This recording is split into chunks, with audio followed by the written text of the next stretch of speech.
Dear student, तो हम आपके लिए लाए हैं क्लास 10 मैथ जो कि अध्याय 1 प्रश्न नंबर 1.1 का तीसरा सवाल है। तो हम तीसरा सवाल करते हैं। अभाज्य गुणनखंड विधि द्वारा निम्नलिखित पूर्णांकों के HCF और LCM ज्ञात कीजिए। क्या करवा रहा है इस सवाल में? HCF और LCM ज्ञात करना है। तो हम इस पहले सवाल को ले लेते हैं 12, 15 और 21। तो पहला सवाल है हल दिया है गुणनखंड करने पर। तो 12 का गुणनखंड करेंगे तो 12 को 2 से काटेंगे तो कितना आएगा? 6 आएगा। 6 और 6 को 2 से काटेंगे तो कितना आएगा? 3 आ गया। 3 को 3 से काटेंगे तो कितना आएगा? 1 आगे। अब कोमा लगाकर 15 का गुणनखंड करते हैं। तो 15 को 3 से काटो तो कितना आएगा? 5 आ गया। 5 को 5 से काटें तो 1 आ गया। कोमा लगाकर 21 का करो तो 21 को 3 से काटो, 21 को 3 से काटें तो कितना आएगा? 7 7 को 7 से काटें तो 1। तो अपने क्या निकालना है? पहले क्या निकालना है? HCF दिया है HCF। तो HCF बराबर इसमें कॉमन कौन कौन सी संख्या होंगी?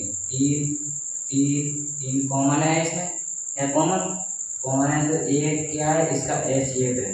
तो LCM निकालते हैं तो 2 आ गया इंटू 2 इंटू, अब कॉमन मिल रहा है ना, कॉमन है तीनों में कॉमन मिल रहा है ना, तो 3 इंटू 5 इंटू 7 बराबर इसका गुणा करेंगे।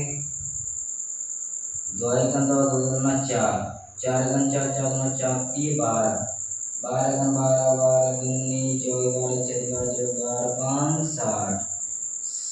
60 से इंटू 7 से गुणा करो तो कितना है? 0 7 चौकी 42 आ गया 420। यही अपना आंसर है। ओके। और ये सवाल आपको करने हैं, ये 2 सवाल होते हैं और हमने उदाहरण भी करा दिया है। इसी तरीक़ा से कोई दिक्कत नहीं है, उदाहरण भी देख लेना पहली क्लास में। ओके। सवाल लाएंगे। पहला सवाल क्या कह रहा है? HCF पुस्तक 306, 657, पुस्तक 1 बराबर 9 दिया है।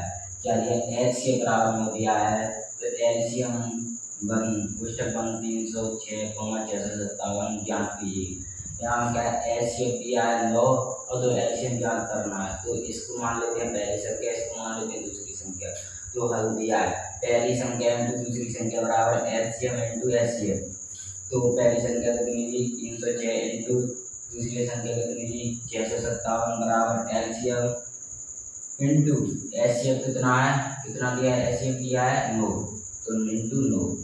तो 306 इंटू 657, 9 को इस भाग में दिया दिया इधर से, तो 9 306 इंटू 657 बट्टे में 9 बराबर LCM। तो इसको हम काटते हैं, 3 से काटो 3 एकम 0 3 दूनी 6, तो कितना है? 3 तरफ का 9 कट गया पूरा। और 3 से इसको काटो 3 दूनी 6 3 एकम 3 बची 2 3 में 27 कट गई पूरी। कितनी बची? 102 इंटू 219 बराबर LCM। और इसका गुणा करेंगे तो कितना आ जाएगा? इसका गुणा करेंगे तो कितना है? 22,338। LCM कितना है? 22,338। तब इस असली को गुणा कर चेक कर लेते हैं। तो 1 से 2 इंटू 219। ओके।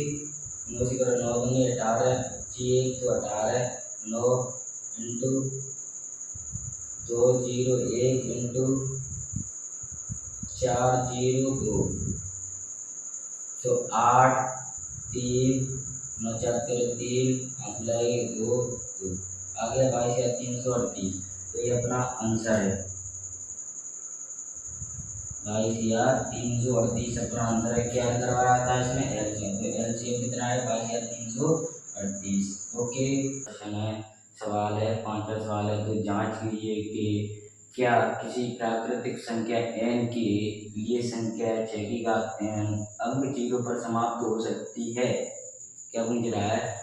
5वां सवाल, क्या जांच कीजिए कि क्या किसी प्राकृतिक संख्या n के लिए संख्या 6 की घात n अंक 0 पर समाप्त हो सकती है या 0 पर समाप्त हो सकती है।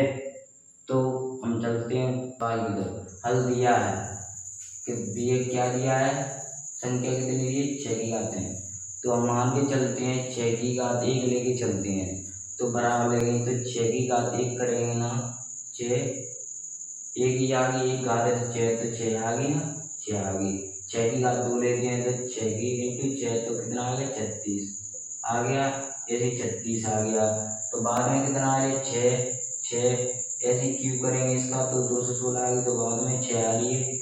इसका की 4 क्यू गुण, इसकी घात 4 करेंगे तो इनसे इंटू करेंगे, गुणा करेंगे तो कितना आ रहा है, 1294, बाद में 6 आ रही है।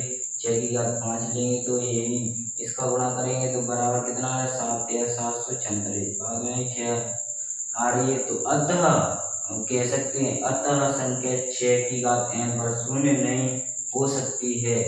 यही अपना आंसर है। ओके, सवाल है तो चलिए सवाल की उत्तर दें। व्याख्या कीजिए कि 7 × 11 × 13 प्लस के 13 और 7 × 6 × 5 × 4 × 3 × 2 × 1 प्लस के 5 भाज्य संख्या क्यों है। भाज्य संख्या क्यों है, सवाल क्या कह रहा है, भाज्य संख्या क्यों है। तो हल दिया है बराबर 7 × 11 × 13 प्लस के 13, तो इसमें 13 मिल रहा है तो कॉमन ले लिया 13, और कुछ 7 × 11 प्लस की 1, तो 7 कुछ 77 प्लस के 1, तो 13 × 78 आ गया।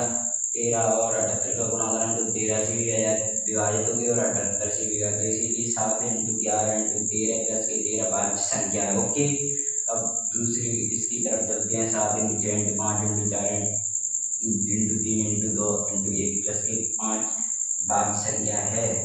तो इसकी तरफ चलते हैं। तो 7 × 6 × 5 × 4 × 3 × 2 × 1 प्लस के 5, तो इसमें से क्या है, 5 कॉमन लगे, 5 कॉमन लगे तो सब कितना हो जाए, 7 × 6 × 4 × 3 × 2 × 1 प्लस के 1 बचा।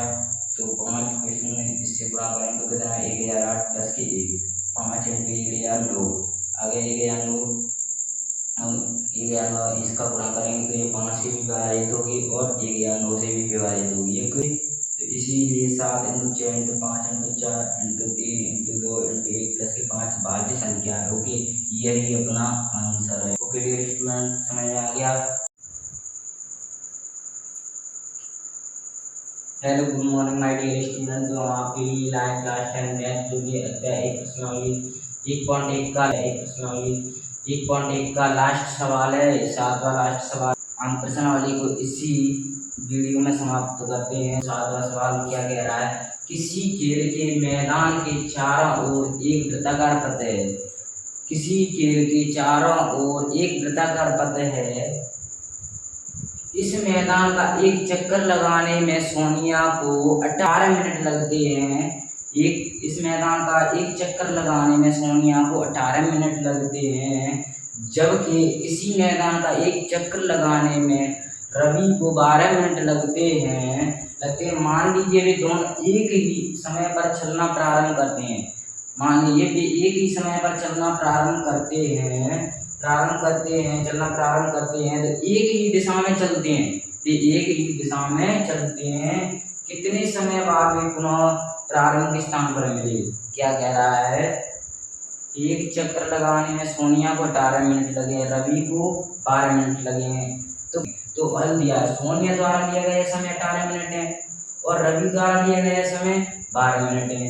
तो 18 को खंड करते हैं, तो 18 को 2 से काटेंगे 9, 9 को 3 से काटेंगे तो 3, 3 से 3 काटेंगे तो 1, 12 को 2 से काटेंगे तो 6, 6 को 2 से काटेंगे तो 3, 3 से 3।